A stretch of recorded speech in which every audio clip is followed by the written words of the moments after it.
Class 12th accountancy chapter cash flow statement part number 18। Question display में दिखाई दे रहा है, आंसर इसके नीचे सॉल्व करके दिया है। वीडियो को रोक करके इसको नोट करें, उसके बाद समझना शुरू करते हैं। जितना दिखाई दे रहा है उसके नीचे यहाँ तक ये क्वेश्चन है, इसको नोट करें। यदि नोट कर लिया तो स्टार्ट करते हैं क्वेश्चन करना। क्वेश्चन आपके सामने है। तो सबसे पहले फर्स्ट आएगा A adding cash flow from the operating activities, और इसमें लिया जाता है नेट प्रॉफिट। तो नेट प्रॉफिट के लिए हम लोगों ने लेना है profit and loss account. Fourth item दी गई लायबिलिटी साइड पर। पिछले साल 2007 में अमाउंट था 2000, 2008 में हो गया 2400। सो 2000 माइनस करेंगे 2400 में से, तो 400 जो है वो इंक्रीज़ हुआ है। तो ये साल का नेट प्रॉफिट है। ऐड करेंगे provision for tax. Provision for tax हमारा जो है वो इस साल जो प्रोविज़न हमने बनाया है वो हमारे प्रॉफिट से माइनस हुआ था, इसलिए इस साल का जो प्रोविज़न है वो इसे ऐड किया जाएगा 8400।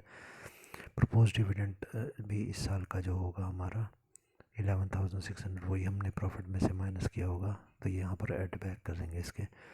तो आइटम हमने ऐड किए हैं 8400 एंड 11600। टोटल इनका बाहर आएगा 20,000 रुपीज़। ऊपर वाला प्रॉफिट जो है 400, उसमें 20,000 ऐड करेंगे, तो अमाउंट हमारा बना 20,400। Net profit before tax and extraordinary items ही आ गई हमारी। अब करेंगे एडजस्टमेंट फॉर। एडजस्टमेंट फॉर में ऐड पहले किया जाएगा डेप्रिसिएशन को।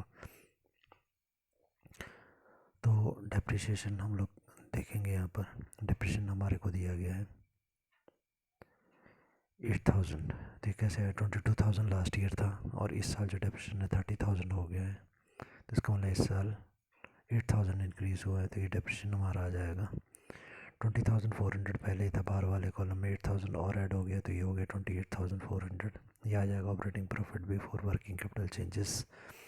Working capital means current assets current liability में चेंजेस, और इसके लिए हम पहले करते हैं add decrease in current assets and increase in current liability. इसमें आने वाली आइटम कोई भी नहीं है, इसे डैश कर देंगे। उसके बाद नेक्स्ट आइटम हमारी आएगी less increase in current assets and decrease in current liability. First item इसमें जो आएगी वो हमारे स्टेटस हमारे करंट एसेट्स होते हैं। करंट एसेट्स देखेंगे एसेट साइड पर। थर्ड आइटम है ये। 40,000 लास्ट ईयर थे, 48,000 हो गए, तो 8,000 इंक्रीज़ हो गया। माइनस का ऐसे ब्रैकेट में लिखेंगे, करंट एसेट्स इंक्रीज़ हुए हैं। तो उसके बाद में है स्टॉक। हमारी आइटम 60,000 की थी, अब 70,000 हो गई, 10,000 इंक्रीज़ हुआ, तो माइनस में आ जाएगा स्टॉक हमारे करंट एसेट्स हैं।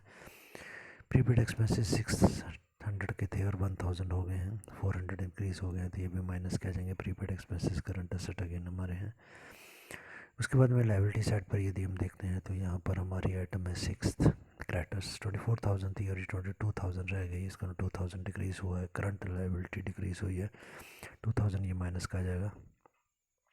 तो माइनस की आइटम हमारे पास 8,000, 10,400 एंड 2,000 रुपीज़। टोटल इनका आ गया 20,400 माइनस की आइटम है। बाहर वाले कॉलम का टोटल अभी तक था 28,400, उसमें से 20,400 माइनस किया तो रह गया 8,000 रुपीज़। यह आ जाएगा cash generated from operating activities. अब पेमेंट ऑफ टैक्स जो होता है उसे यहाँ पर माइनस किया जाता है। कौन सा टैक्स हम लोगों ने पे किया होगा, तो हम ये देख रहे हैं कि 6,000 रुपीज़ जो पिछले साल का प्रोविज़न हम लोगों ने बनाया था वो इस साल हमने पे किया होगा। पिछले साल रखा था तो इस साल हमने पे कर दिया, इसलिए पे किया है, तो ये आउटफ्लो है, इसलिए ब्रैकेट में आ जाएगा। 8,000 प्लस का था, 6,000 माइनस का है, तो डिफरेंस इनका आ गया 2,000 रुपीज़, और ये आ गया net cash from operating activities 2,000 rupees. A जो एक्टिविटी थी उसका आंसर हमारा आ चुका है। थोड़ा हम डिस्प्ले को बड़ा करते हैं ताकि दिखाई देने में आसानी हो जाए। ओके, बी एक्टिविटी हमारी है अब cash flow from investing activity. Investing activity में केवल एक ही sale of fix assets. Fix assets हम देख रहे हैं 82,000 के लास्ट ईयर थे, अब 80,000 के रह गए। इसका मतलब 2,000 की एसेट्स हमने सेल किए। सेल करने से कैश हमें मिला, कैश इनफ्लो है ये। प्लस की आइटम है 2,000, एक ही आइटम है इसमें से 2,000 ही टोटल आ जाएगा, और उसके सामने हम लिखेंगे net cash from investing activity, क्योंकि आंसर हमारा प्लस में है। अब सी टाइप की एक्टिविटी हमारी जो है वो cash flow from financing activity. First item इसमें हम लेंगे issue of 10% preference shares. Balance sheet liability side पर फर्स्ट आइटम है, पिछले साल कोई प्रेफरेंस शेयर नहीं थे, इस साल 20,000 के हैं, इसका मतलब 20,000 शेयर्स हम इशू कर रहे हैं और इसका कैश हमें मिल रहा है, तो इनफ्लो है, इसलिए प्लस में आएगा। सेकेंड आइटम है इशू ऑफ डिवेंचर। डिवेंचर हमारी आइटम नंबर 5 है, जहाँ पर 12,000 के थे लास्ट ईयर, अभी 14,000 के हो गए, 2,000 इंक्रीज़ हो गए हैं, इंक्रीज़ हुए हैं, डिवेंचर इशू किए हैं तो कैश इनफ्लो हुआ होगा, आया होगा। उसके बाद में है डिविडेंड पेड। देखिए डिविडेंड हमने पे करना है तो हमारा कैश आउटफ्लो होगा, कैश हमारी तरफ से जाएगा। कौन सा डिविडेंड पे करेंगे? जो प्रपोज डिविडेंड था, हमने कहा था कि आप ये डिविडेंड ले जाइए, लास्ट ईयर हमने बोला था वो इस साल लेने आए होंगे, तो हमने लास्ट ईयर का अमाउंट इस साल पे कर दिया। तो 10,000 रुपीज़ जो लास्ट ईयर का था वो हमने पे किया, तो ये माइनस की आइटम आ गई 10,000, प्लस की आइटम है 20 प्लस 2 22,000, प्लस माइनस की आइटम है 10,000, डिफरेंस इनका आ गया 12,000 रुपीज़ बाहर, और ये लिखा जाएगा net cash from financing activity. उसके बाद हम लेते हैं net cash from net increase in cash and cash equivalent A plus B plus C. कैसे पता चलेगा? जो हमारी ए एक्टिविटी थी ऑपरेटिंग, उसका आंसर था 2,000, बी का आंसर भी 2,000 था, हो गया 4,000, और हमारी जो सी एक्टिविटी थी उसका आंसर है 12,000 प्लस का, तो 12,000 प्लस 2,000 प्लस 2,000 16,000 रुपीज़ ये आ गया हमारा, क्योंकि ये प्लस का है इसलिए आ जाएगा net increase in cash and cash equivalent A plus B plus C. उसके बाद हम लेते हैं opening balance of cash and cash equivalent. अब opening balance of cash and cash equivalent यदि हम लेते हैं तो इसमें हमारे पास क्या आएगा, देखें हम 2,000 रुपीज़ तो कैश हमारे पास है, ये पर बैंक ओवरड्राफ्ट ये पैसा हमने देना था, लायबिलिटी है, इसे यहाँ पर इसमें दिखाया जाता है कैश इक्वलेंट में, क्योंकि 25,000 हमने पे करना है तो ये माइनस की आइटम है, और 2,400 कैश हमारे पास है, तो माइनस करके जो बचा हुआ है हमारा 22,600 माइनस की आइटम। अब क्लोजिंग बैलेंस यदि हम देखते हैं वो कैसे आएगा, 16,000 प्लस का है बाहर वाले कॉलम में, और 22,600 माइनस का है, इन्हें आपस में हम माइनस करेंगे, मीन्स 22,600 से 16,000 माइनस करेंगे तो बचेगा 6,600, तो ये आ गया हमारा closing balance of cash and cash equivalent.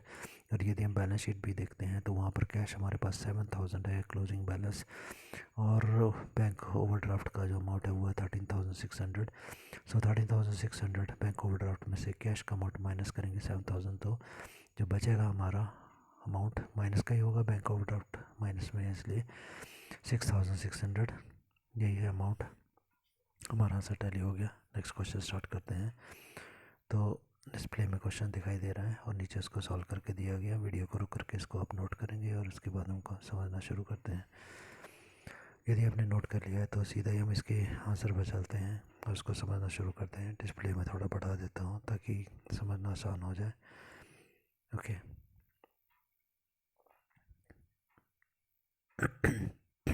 Right, cash flow statement question आपने नोट कर लिया होगा, वहाँ आप देखते चलेंगे।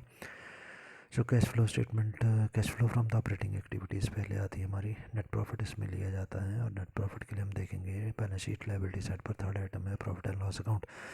लास्ट ईयर 10,000 थी, 15,000 होगी, 5,000 इंक्रीज़ हो गया है, तो ये हमारा प्रॉफिट आ गया, नेट प्रॉफिट इसमें ऐड किया जाता है। Transfer to general reserve, general reserve यदि हम देखते हैं सेकंड आइटम दी गई लायबिलिटी साइड पर 5,000 थे जो कि 7,500 हो गए, तो इस साल हमने कितना ट्रांसफ़र किया, 2,500 ऐड कर देंगे, तो यह जाएगा net profit before tax and extraordinary items. सब एक्स्ट्राऑर्डिनरी आइटम्स हमारे पास दो होती हैं, हम लिखेंगे एडजस्टमेंट फॉर, ऐड करेंगे पहले डेप्रिसिएशन। देखें जहाँ पर हमने ऊपर बैलेंस शीट्स बनाई थी उसके साथ लिखा गया from the following balance sheets prepare the cash flow statement assuming that depreciation of the fixed assets for the year was ₹11,700।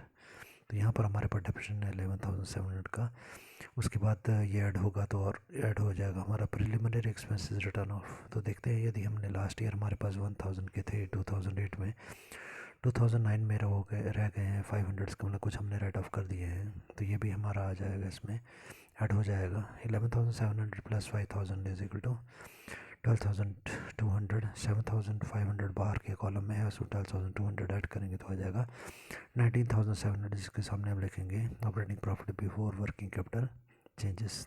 Add करेंगे इसमें decrease in current assets and increase in current liability, इसमें एक ही item आने वाली है हमारी creditors, सन्डी creditors या total creditors. हम देख रहे हैं लास्ट ईयर हमारे पास अमाउंट था 8,700 का, अब हो गया 11,000, तो इंक्रीज़ हो गए हैं। सन्डी क्रेडिटर्स हमारी लायबिलिटी है, और लायबिलिटी जब करंट लायबिलिटी इंक्रीज़ होती है तो यहाँ पर हम उसे ऐड किया जाता है 2,300, बाहर वाले कॉलम में भी ये अमाउंट आएगा 19,700 अमाउंट बाहर वाले कॉलम में था, उसमें 2,300 ऐड किया तो टोटल बन गया 22,000 रुपीज़ बाहर वाले कॉलम में। लेस की आइटम्स हमारी जो होती हैं उसमें आता है increase in current assets and decrease in current liability. इसमें हम देखेंगे तो एक आइटम हमारी आती है एसेट साइड पर, स्टॉक दिया गया 11,000 रुपीज़ का था, 13,000 हो गया, 2,000 इंक्रीज़ हो गया है ये। तो 2000 हमारा स्टॉक इंक्रीज़ हुआ। स्टॉक इज़ करंट एसेट्स, तो करंट एसेट इंक्रीज़ होने पर उसे माइनस करके दिखाते हैं। माइनस में हम दिखाएंगे 2000 रुपीज़ ब्रैकेट में। डेटर्स भी हमारे पास है, थर्ड आइटम है डेटर्स की 18,000 था, 19,500 हो गया, तो 1500 इंक्रीज़ हो गया है। डेटर्स हमारे करंट एसेट्स होते हैं, सो इंक्रीज़ इन करंट एसेट्स को भी माइनस किया जाता है। माइनस की दो आइटम हमारे पास हो गए 2000 एंड 1500 एंड टोटल इज़ 3500 बाहर दिखाएंगे माइनस का। बाहर वाले कॉलम में टोटल आ रहा था 22,000 रुपीज़ में से 3,500 को माइनस किया तो अमाउंट हमारे पास बचा है 18,500। हम लिखेंगे net cash from operating activities 18,500। B activity पर आते हैं जो होती है cash flow from investing activities. एक आइटम इसमें आएगी जो है purchase of fix assets. Fix assets को हमने परचेज़ किया है, तो कैसे मालूम चलेगा फिक्स एसेट्स के लिए? देखिए हमारे पास जो आइटम्स हमारे हैं बैलेंस शीट एसेट साइड पर दिया गया 46,700 की ओपनिंग एसेट थी, 83,000 की क्लोजिंग एसेट थी और फिक्स एसेट पे डेप्रिशिएशन 11,700 का था। इन्फॉर्मेशन है तो ओपनिंग वाला अमाउंट हम लेते हैं, उसमें से डेप्रिशिएशन हमने माइनस कर दिया और क्लोजिंग स्टॉक जो है उसको हम माइनस कर देते हैं, तो आ जाता है कि कितनी एसेट्स हमने परचेज़ की हैं। ठीक है, तो ये आ गया 46,000 ओपनिंग बैलेंस था। यदि हम एसेट अकाउंट लास्ट ईयर भी हमने पढ़ा था, यदि आप एसेट अकाउंट भी ड्रॉ करते हैं तो उसमें क्या आएगा, ओपनिंग बैलेंस 46,000 आएगा डेबिट साइड पर, डेप्रिशिएशन आ जाएगा क्रेडिट साइड पर, उसमें से माइनस होता है, क्लोजिंग बैलेंस भी आएगा 83,000 माइनस होता है, तो क्रेडिट साइड का टोटल क्या आ जाएगा 11,700 प्लस 83,000, ये क्रेडिट साइड का टोटल आ गया। डेबिट साइड पर अमाउंट केवल 46,700 है इसलिए जब उस अकाउंट को हम बैलेंस करते हैं तो डेबिट साइड पर आ जाता है टू परचेज, राइट। तो वहाँ से आ जाएगा परचेज ऑफ फिक्स एसेट्स और अमाउंट बनता है 48,000। क्योंकि एसेट्स हम परचेज कर रहे हैं तो कैश हमारा जा रहा है, कैश जा रहा है, इसका मतलब कैश आउटफ्लो और आउटफ्लो इसलिए माइनस में हम दिखाएंगे 48,000। एक ही आइटम है यहाँ पर, तो हम लिखेंगे net cash used in investing activity, use किया है हमने 48,000 माइनस का आएगा। अब आती है सी कैटेगरी जो हमारी cash flow from financing activity. इसमें आ जाएगा issue of equity shares. Equity shares हमने इशू किए हैं। यदि हम देखते हैं इक्विटी शेयर कैपिटल जो हमारे पास है 45,000 रुपीज़ की और ये हो गई 65,000 रुपीज़ की, इसका मतलब है कि हमने 20,000 की और इक्विटी शेयर इशू किए हैं, तो कैश हमारे पास आया, कैश इनफ्लो हुआ है, इसलिए प्लस की आइटम आएगी। Second one is issue of debentures. Debenture यदि हम देखते हैं तो फोर्थ आइटम हमारे को दी गई है। लास्ट ईयर डिवेंचर हमारे पास 10,000 के थे, अब 20,000 के हो गए, 10,000 इंक्रीज़ हो गए हैं। डिवेंचर इशू करने का मतलब है कैश इनफ्लो हुआ है, कैश आया है, तो 10,000 रुपीज़ हमारे पास आया है और 20,000 प्लस 10,000 30,000। सो फाइनेंसिंग एक्टिविटी का टोटल आ गया 30,000 और इसके सामने लिखेंगे net cash from financing activity. अब उसके बाद में नेक्स्ट आइटम जो लिखी जाती है that it's either net increase और decrease in cash and cash equivalent A plus B plus C. यहाँ पर इंक्रीज़ हुआ है तो आप लिखेंगे net increase in cash and cash equivalent. कैसे मालूम चलेगा? जो ए एक्टिविटी थी ऑपरेटिंग, उसका आंसर था 18,500। जितने भी एक्टिविटीज़ का टोटल आता है एंड में उसको आपने डबल अंडरलाइन करना। सो 18,500 प्लस का था, 48,000 माइनस का था बी एक्टिविटी का और सी एक्टिविटी का अगेन 30,000 प्लस का है। तो हम देखते हैं यदि हमारा आंसर ए का है 18,500, सी का है 30,000, इनको ऐड किया तो 48,500 आ गया और हमारा बी एक्टिविटी का आंसर था 48,000 रुपीज़ माइनस का, तो माइनस करके आ गया है 500 रुपीज़ बचा है हमारा और ये प्लस का बचा है क्योंकि प्लस की फिगर ज़्यादा थी, तो हम लिखेंगे net increase in cash and cash equivalent. उसके बाद हमारा अमाउंट आता है opening balance of cash and cash equivalent. Opening balance cash का यदि हम देखते हैं तो बैलेंस शीट एसेट साइड पर फोर्थ आइटम हमारे को दी गई, opening balance is 2,000 rupees. So net increase और साथ में ओपनिंग बैलेंस दोनों को ऐड करेंगे तो ये आएगा 2,500। इसके सामने लिखा जाए closing balance of cash and cash equivalent. यदि हम अपनी बैलेंस शीट भी देखते हैं तो वहाँ पर क्रेडिट साइड पर फोर्थ आइटम, एसेट साइड पर फोर्थ आइटम है कैश और कैश का जो क्लोजिंग बैलेंस है सेम है 2,500, तो हमारा आंसर टैली हो जाता है।